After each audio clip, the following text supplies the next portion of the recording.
A paz do Senhor, meus amados, sejam bem-vindos, viu, à Escola Bíblica Dominical. E essa é a classe, né, de líderes de GECEL. E eu gostaria de fazer uma oração para nós iniciarmos, tá bem? Vamos orar?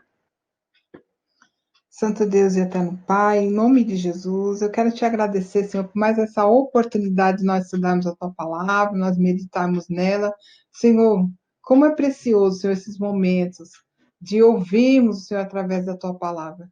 Que teu Espírito Santo possa estar conosco, possa, em nome de Jesus, dar entendimento à tua palavra, possamos compreender, ó Deus eterno, em nome de tua palavra. E que o Senhor abençoe a cada um que está ouvindo agora e aqueles que ouvirão também, Senhor. Abençoa.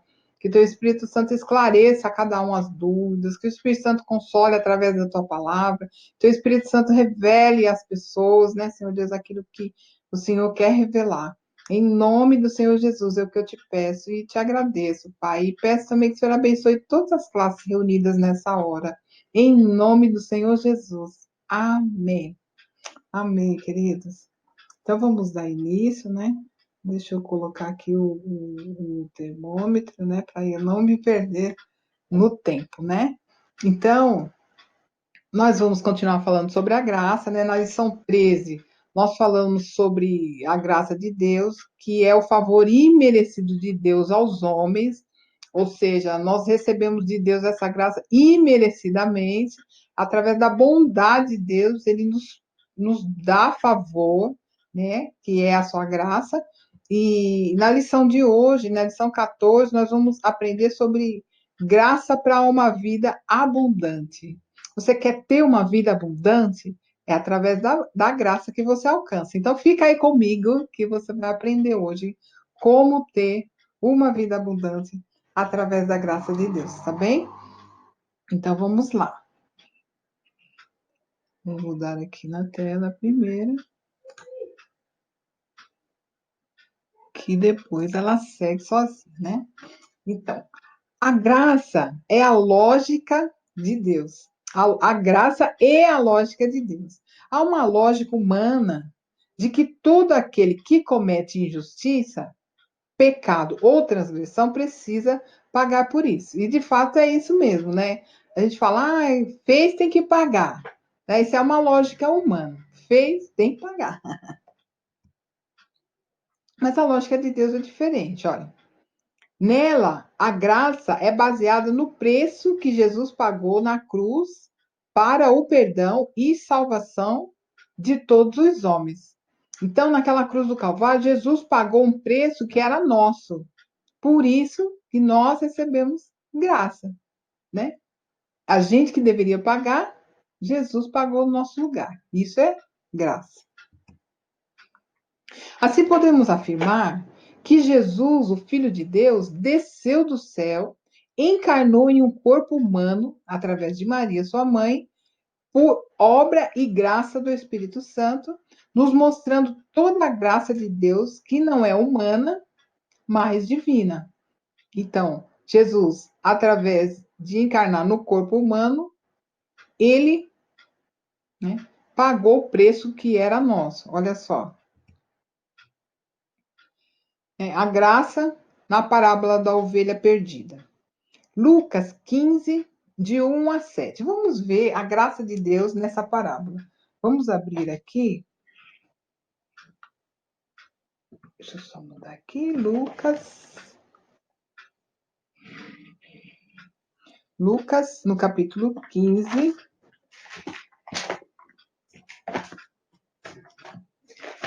Lucas 15, está essa parábola, de 1 a 7. Diz assim.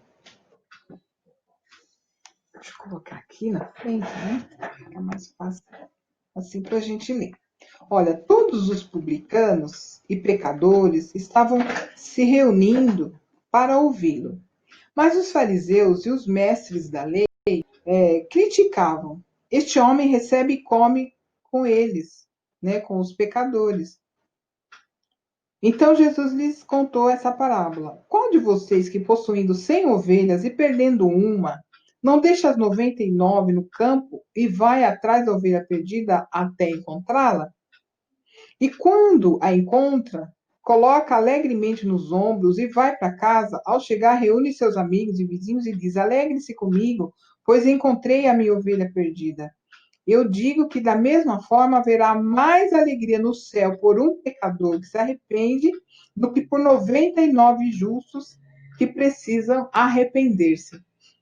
Então, aqui, nessa parábola, né, diz assim: olha, quem dentre nós deixaria 99 ovelhas para ir buscar apenas uma que tinha se extraviado? Na verdade, até iria sim, né? Porque uma ovelha tem valor, né? Então, deixando no campo ali guardadas as 99, ia buscar a perdida. E aqui no versículo 7 diz que, da mesma forma, haveria mais alegria no céu por um pecador que se arrepende do que por 99 justos que precisam arrepender-se. Então, quando o homem se arrepende dos seus pecados, há festa no céu, há alegria nos céus, porque esse pecador que estava perdido, que estava separado de Deus, agora está perto de Deus. Então, agora é livre. Então, a graça de Deus é manifestada nessa palavra, nessa parábola, né? Através dessa misericórdia de Deus por um só que se arrepende, a festa que é feita no céu. E se tivesse só você como pecador, ainda assim Jesus viria na cruz e morreria por você. Essa é a graça de Deus. Por um só, Jesus também morreria.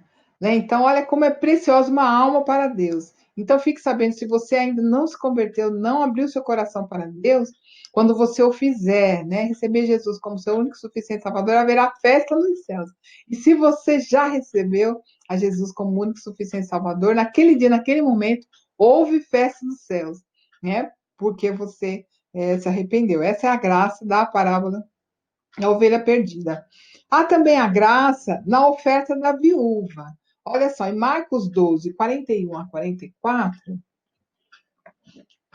vamos ver aqui. Marcos, capítulo 12.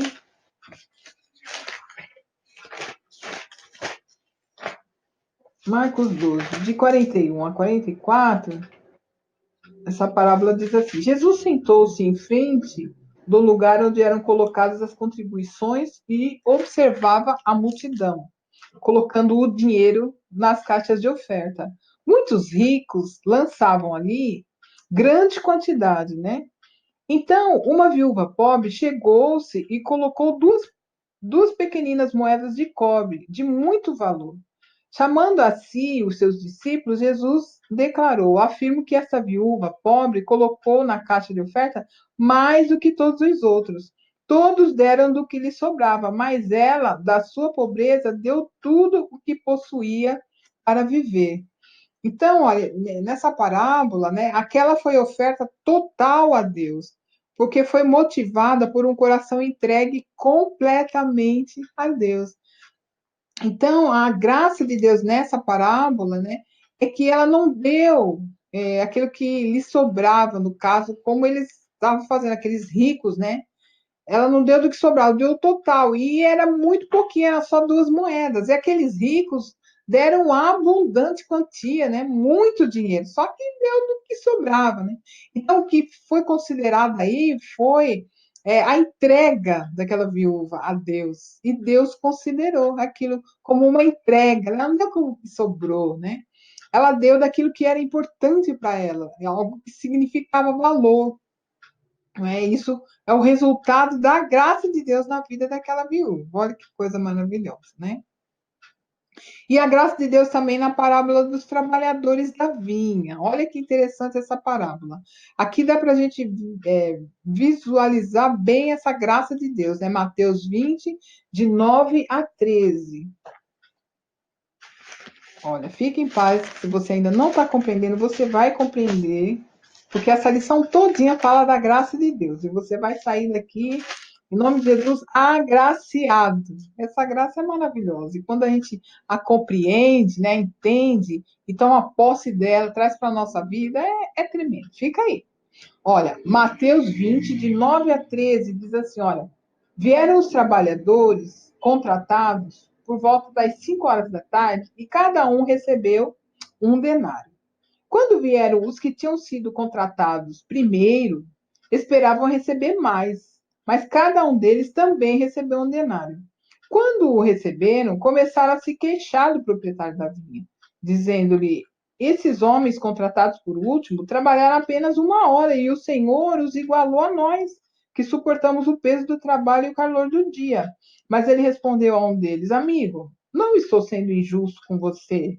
Você não concordou em trabalhar por um denário? Receba o que é seu e vá. Eu quero dar ao que foi contratado por último o mesmo que dei a você. Não tenho o direito de fazer o que eu quero com o meu dinheiro? Ou você está com inveja porque sou generoso? Olha só que incrível, né? Esse trabalhador da vinha, ele chamou trabalhadores, um chamou bem cedinho, outro se foi chamar já era 5 horas da tarde, e o expediente terminava tipo 6 horas, né? E só que com os primeiros, ele combinou o preço, um denário. Olha, eu te dou um denário. Você quer ir? Ah, vou. Então, combinado, né? é, Foi combinado e tratado com ele. Ele falou: ah, tá bom, eu aceito. E depois ele chamou os outros, já tinha passado, né? Já era 5 horas, vamos supor um exemplo, era 5 da tarde. E só que ele não combinou valor nenhum e a pessoa foi, né? Ah, eu vou trabalhar. Só que quando na hora de receber, o dono da vinha deu o mesmo valor para todos eles. Aí eles já acharam, ah, não, é a mais, né? Como assim? Eu trabalhei desde manhã, você vai me dar um denário, sendo que ele chegou agora às 5 horas da tarde? Isso é injusto. Ele falou: não, filho, é justo, eu estou te pagando aquilo que eu falei que ia te pagar. E se eu quero dar o mesmo valor para ele? Eu não posso? O dinheiro é meu. Né? Então você percebe como a graça de Deus difere, né, do que o homem acha, né, daquilo que o homem analisa ser justo ou não. Na verdade, Deus não foi justo com ele, pagou aquilo que tinha falado que ia pagar. Só que Deus quis ser generoso com o outro. Aí é que bateu os ciúmes, né?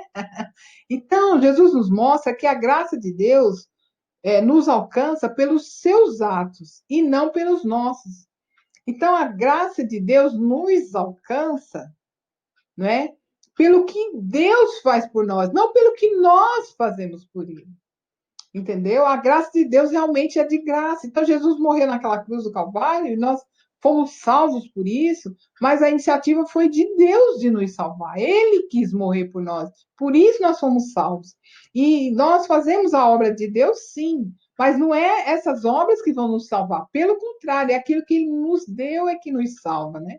Então, os atos de Deus para conosco é que nos salva, e não os nossos próprios atos. Vamos caminhar, nós vamos entender isso. Então, o Senhor da vinha é Jesus. Ele nos chama em todas as épocas e idades para a sua obra de evangelização. E a nossa recompensa será a mesma para todos, pois é pela graça. Então, quando nós fomos chamados pelo Senhor, né, para a sua obra, é por graça que nós atendemos, é pela graça que nós fomos. É por causa do pecado, quando havia pecado em nós, nós não tínhamos condições de fazer nada. Mas por causa da graça de Deus, hoje nós servimos a Deus.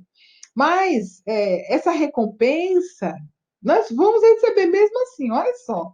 Apesar de ser Deus que nos concede, nos capacita, nos dá essa graça de fazer, mesmo assim ele vai nos presentear por fazer. Só que a, a recompensa, né, como foi para esse senhor da vinha, né, para aqueles trabalhadores, para cada um de nós vai ser a mesma, porque é a graça de Deus que fez, não foi nós. Então não tem aquele que, eu fiz mais, o outro fez menos. Não é a graça.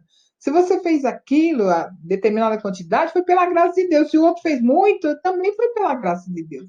Então, nós vamos receber, né, essa recompensa, né, da mesma forma. Então, a graça de Deus também na parábola do filho pródigo, Lucas 15, de 22 a 24. Vamos lá, vamos caminhar um pouquinho mais para frente. Lucas 15, de 22 a 24. Vamos ver aqui. Diz assim a parábola: mas o pai disse aos seus servos: depressa, tragam a melhor roupa e vistam nele. Coloquem um anel em seu dedo e calçado em seus pés. Tragam um novilho gordo e matem-no. Vamos fazer uma festa e alegrar-nos, pois esse meu filho estava morto e voltou à vida, estava perdido e foi achado. E começaram a festejar o seu regresso. Aqui os irmãos lembram que nessa parábola o pai tinha dois filhos e um pediu a herança e quis ir embora. E ele pegou a herança e foi gastar, né? Gastou tudo, né? E o pai, né, ficou esperando um dia que esse filho voltasse para casa, né? E realmente esse filho, depois que ele gastou tudo, ele voltou para casa e voltou e falou: "Ah, eu vou para o meu pai, porque eu estou passando fome aqui onde eu estou, mas eu vou voltar para o meu pai e ali eu vou pedir para o meu pai me tratar pelo menos como os empregados dele, porque os empregados têm pelo menos comida, e aqui eu não estou tendo nada. Só que esse pai, quando avistou o filho de longe, ficou muito feliz e recebeu aquele filho, né, com alegria. E não lançou no rosto dele, ah, você fez isso e aquilo, agora você vem. Não, o pai o abraçou, mandou fazer festa, né, porque ele havia voltado, né? E nessa parábola, nós podemos ver com clareza o coração do pai, né?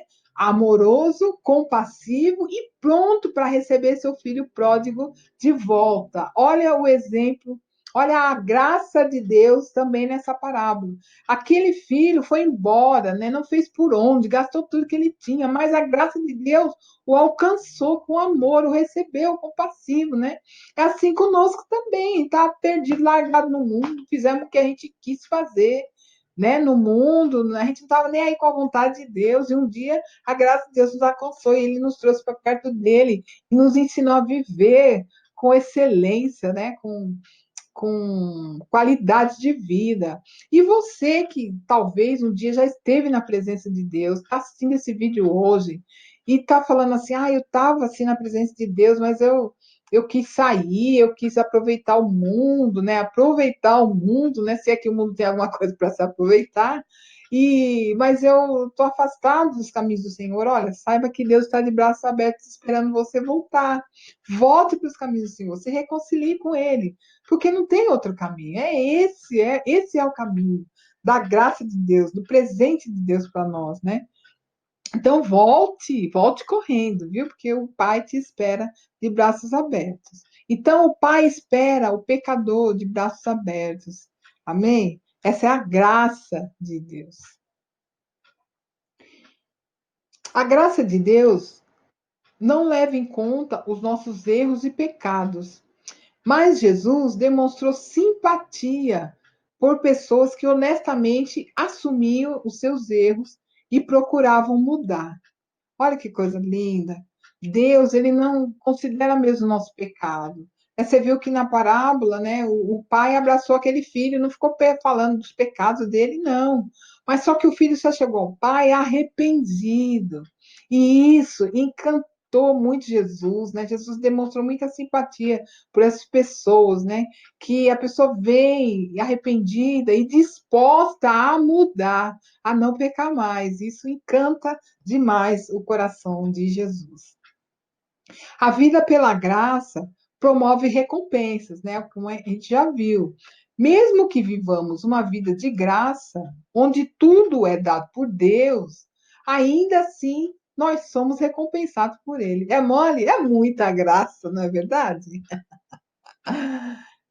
Entendendo então a parábola dos trabalhadores da vinha, né? Aquela que a gente já leu.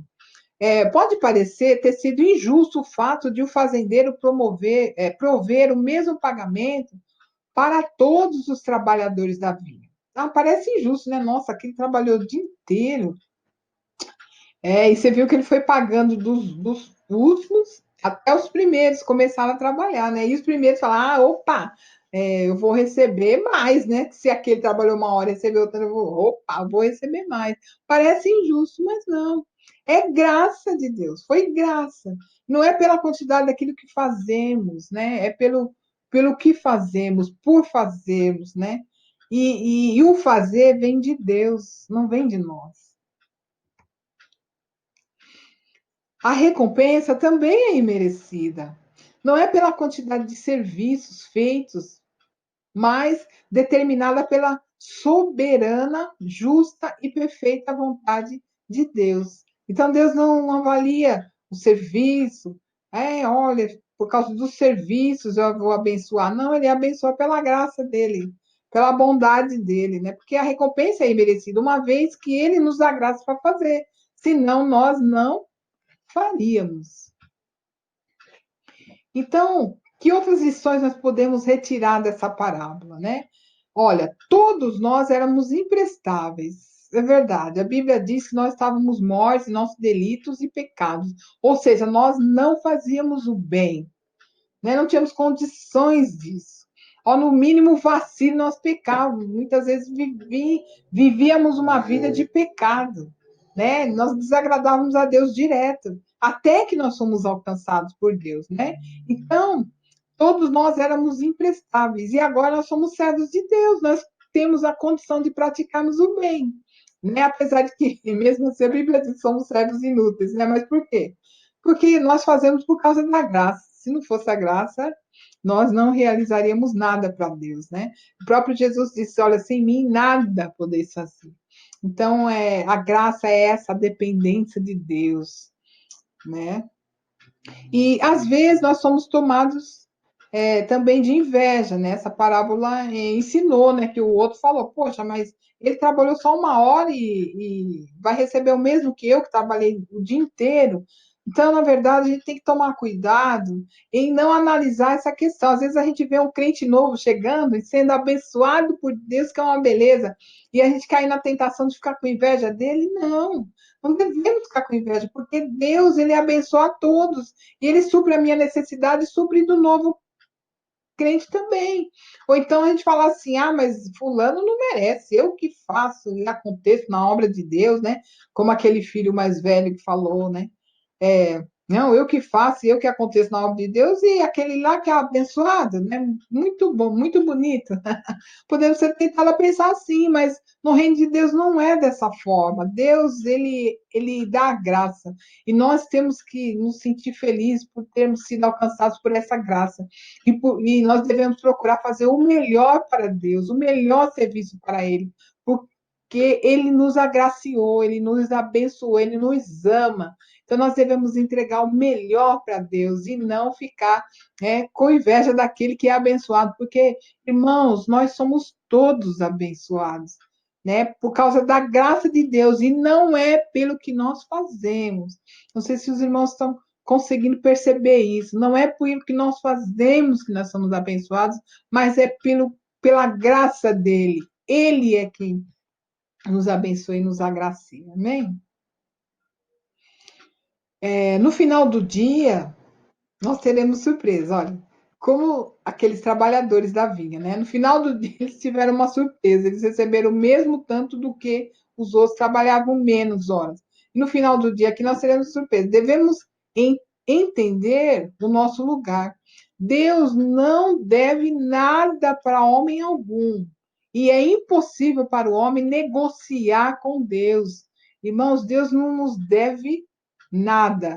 E diz aqui no final do dia, teremos surpresa, que quando nós formos para o céu, né, e a gente vê Deus agraciando as pessoas, pode ser que a gente aqui na Terra, com presunção, a gente acha, mas é, de repente um vai lá e recebe uma mansão, né? Aí a gente vai falar assim, imagino, né, que a minha mansão vai ser bem melhor que essa, porque fulano não fazia praticamente nada na obra, eu fazia de tudo, né? Então, quer dizer que a minha mansão vai ser a top, né? É nada. A, eu fiz, ou se eu achei que eu fiz alguma coisa para Deus, foi através da graça dele. E o outro também fez através da graça. Então, a bênção, a mansão, né, que nós vamos receber, vai ser baseada na graça de Deus e não naquilo que eu fiz ou que o outro fez ou deixou de fazer. Então, é pela graça que nós vamos receber. Nós vamos receber a mesma mansão, vamos dizer assim, né? Por quê? Porque foi graça, não foi merecimento meu, né? Mesmo porque no céu não tem casebre, né? É tudo maçã, é rosto de ouro, irmãos, é tudo de bom céu. Então nós vamos receber a graça de Deus, né? Segundo a graça e não segundo o nosso merecimento. Na verdade é que nós devemos fazer de tudo, tudo de melhor para Deus, mas segundo a graça que ele nos dá, né? E é segundo a graça que nós fazemos, não é pela nossa força, não é pelo nosso braço. Ah, essa graça é maravilhosa. Então, vida abundante pela abundância da graça. Olha só, a graça de Deus é super abundante. Isso é, a fartura. Há um derramar da graça de Deus sobre aqueles que o buscam e creem na sua providência. Olha só, Romanos 5,17. Né? Romanos 5,17 diz assim, a palavra do Senhor. Se pela transgressão de um só a morte reinou por meio dele, muito mais aqueles que recebem de Deus a imensa provisão da graça e a dádiva da justiça reinarão em vida por meio de um único homem, Jesus Cristo. Por meio da graça nós reinaremos em vida. Olha só, então, a vida e a bênção, né? Nessa vida aqui, né? Porque nós estamos debaixo da graça de Cristo Jesus, né?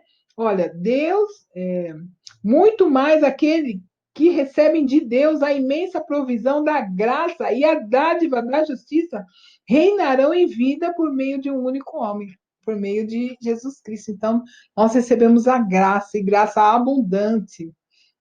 E Atos 4:33, Atos 4:33 diz assim, né? Atos 4:33.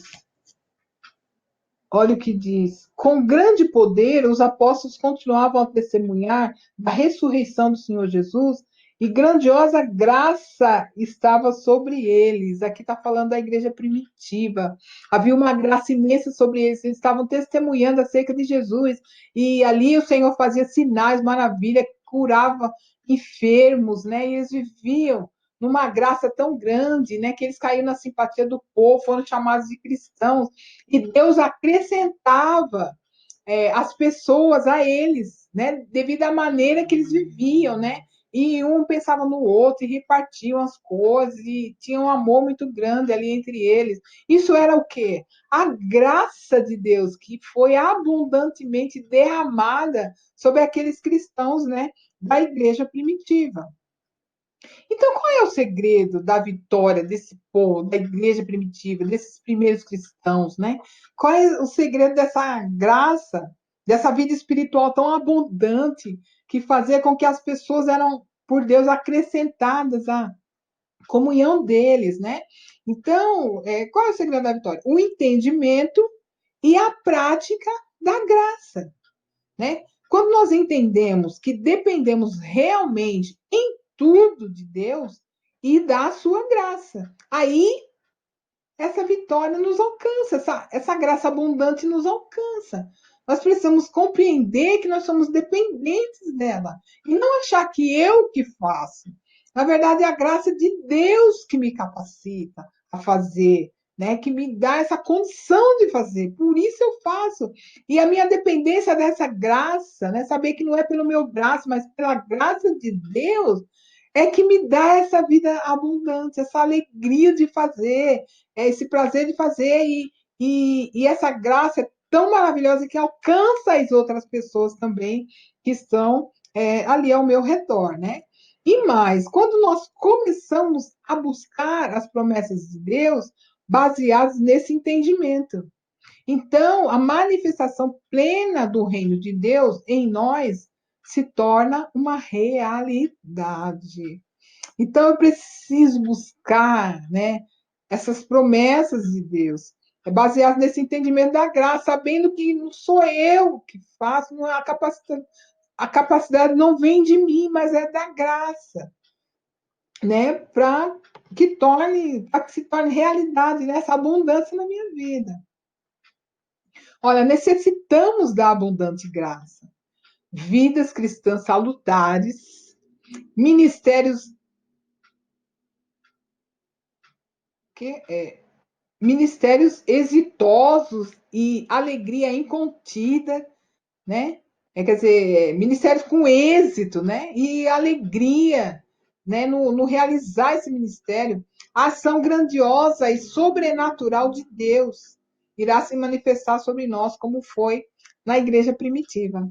Olha, essa vida abundante está à nossa disposição. Eu só preciso vivê-la, tomar posse dela e exercitar, né? Executar, na verdade, através da graça. Agora, há um perigo a se evitar. A crença demasiada na própria força, olha só, projetos e capacidade humana podem nos impedir de alcançar essa graça, de viver essa graça abundante. Deus usa tudo isso apenas como algo secundário. Então, aquele que pensa que faz, que acontece, né, ele está em perigo.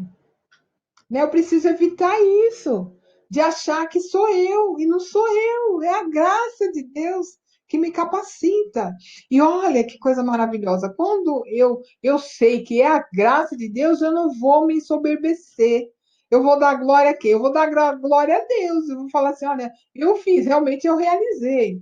Mas a graça, foi através da graça de Deus que eu realizei, né? E aí a minha tarefa é ficar leve, porque eu não vou falar, eu preciso fazer, me desgastar, não, é pela graça, e a graça de Deus não pesa, né? É algo maravilhoso. Então Deus usa tudo isso apenas como algo secundário que eu faço, porque o que está na frente é a graça dele. Olha, Filipenses 3:8. Olha só o que o apóstolo Paulo falou, né? Os irmãos conhecem bem o apóstolo Paulo, né? Como ele era. E se tem alguém que pode se gabar da obra, é ele, né? Olha, o apóstolo Paulo, o evangelista de primeira, e nas suas viagens evangelistas, nossa, ele fundou igrejas e, olha, o trabalho dele foi impecável. Mas olha só o que ele falou. Olha, capítulo 3, né? Filipenses 3:8, diz assim, olha. Mais do que isso, considero tudo como perda, comparado com a suprema grandeza do conhecimento de Cristo Jesus, meu Senhor, por quem perdi todas as coisas. Eu as considero como esterco para poder ganhar a Cristo. Então, antes do versículo, depois você pode ler, antes desse versículo 8, né? Ele vem falando tudo aquilo que ele fez, né? A bagagem que ele tinha, como Paulo, né? Como Saulo, na verdade, antes de conhecer a Cristo. E quando ele conheceu a Cristo, ele achou que tudo aquilo que ele era um nada, em vista da graça de Deus, né? Em vista do conhecimento de Cristo, daquilo que ele fez por ele. Então, é assim que nós devemos encarar. Porque enquanto eu estou encarando minha força, meu braço, eu fiz, eu aconteci, ixi, olha só, quer ver o que acontece? Longe da graça abundante dada por Deus aos seus servos, o resultado é nenhum. Enquanto eu estou indo pela minha força, tem resultado nenhum, não há cura. Olha só, os pecadores não são verdadeiramente alcançados, os trabalhos são sem vida e não produzem verdadeiros resultados. Por quê? Eu estou indo pela minha força e não pela graça de Deus. Então, amados, que a abundante graça seja infiltrada em cada Gisele e que o Espírito Santo seja o convidado diariamente a trabalhar em nós, em todas as nossas atividades. Jesus é o nosso maior exemplo. Vamos ver aqui João, capítulo 1, versículo 14. João 1,14 diz assim: olha, aquele que é a palavra tornou-se carne e viveu entre nós. Vimos a sua glória, glória como o unigênito Filho do Pai, cheio de graça e de verdade. Olha, se alguém tinha graça, esse alguém era Jesus, né? o maior agraciado pelo Pai. E olha o que Jesus fez através da graça de Deus. Então, meus irmãos, né, líderes agora, falando em especial, né, que nós possamos buscar essa graça de Deus, introduzi-la no GCEL, introduza essa graça de Deus na sua vida, né, introduza no seu GCEL, nos liderados ali, né, para que o Espírito Santo tenha plena liberdade de trabalhar em nós, né? E nós possamos desenvolver essas atividades todas através do Espírito Santo de Deus. E Jesus é o nosso maior exemplo nisso. Olha as obras que Jesus fez. E foi através da graça. Ele não teve nem por usurpação ser igual a Deus. A Bíblia diz que ele a si mesmo se entregou, né, como servo, né, veio lá do céu habitar aqui, morrer por nós, como nós lemos no início, né, nasceu de Maria, olha a que Deus se sujeitou, né, para que nós pudéssemos ser salvos, e depois disso, ele viveu com tanta graça aqui na terra, que ele era atraído por multidões, né, e pessoas ficavam eram impactadas, né? Foram impactadas e são até hoje, né? Pela sua palavra, né? Ele fala como quem tem autoridade, né? Eles comentavam na época e hoje é a mesma coisa. Quando você abre a Bíblia, que você começa a ler a palavra de Deus, você vê quanta graça sai dela, né? Essa graça está em você. Agora que você entendeu o que é graça, viva essa graça e viva de maneira abundante. E a sua vida não será nunca mais a mesma. Amém, queridos? Então, eu gostaria aqui que nós já estamos chegando, né, no finalzinho já da nossa aula, né? E eu gostaria que nós orássemos agora, né? Vamos orar. Vamos colocar diante de Deus, né, a nossa oração agora. Vamos pedir para que essa graça ela inunde a nossa vida. Agora que nós já entendemos a graça, nós vamos servir melhor a Deus, sabendo que não somos nós, mas é a graça de Deus em nós é que opera de maneira maravilhosa. Então, eu gostaria que nós orássemos. Vamos clamar a Deus, né, para que esse entendimento da graça dele, que o Espírito Santo de Deus venha trazer com muita clareza para nós e que essa prática da graça seja assim muito imensa agora na nossa vida de agora em diante. E que essa graça seja notória e essa graça alcance as outras vidas, em nome de Jesus, porque eu creio que é isso que Deus quer de nós, né? Que nós estendamos essa graça, anunciemos essa graça, vivamos essa graça, a fim de que outras pessoas também venham alcançar essa graça, porque há muita alegria nos céus quando um pecador se arrepende. Então vamos pedir a Deus, né, que Ele intensifique essa graça na nossa vida e nós possamos estendê-la àquele que necessita. Amém? Vamos orar. Paizinho querido, meu Deus amado, em nome de Jesus, eu quero te agradecer muito, muito, muito por essa graça, Senhor.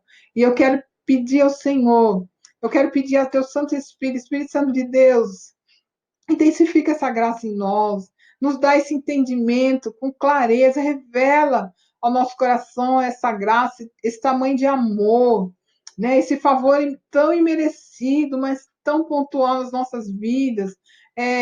Espírito Santo de Deus nos faz compreender isso e viver isso, porque nós queremos viver essa vida abundante que o Senhor já nos deu, já ganhou para nós ali na cruz do Calvário, e nós muitas vezes sem entender, sem compreender isso, estamos ali, né, Senhor, comendo migalhas, né, não conseguimos entender essa graça.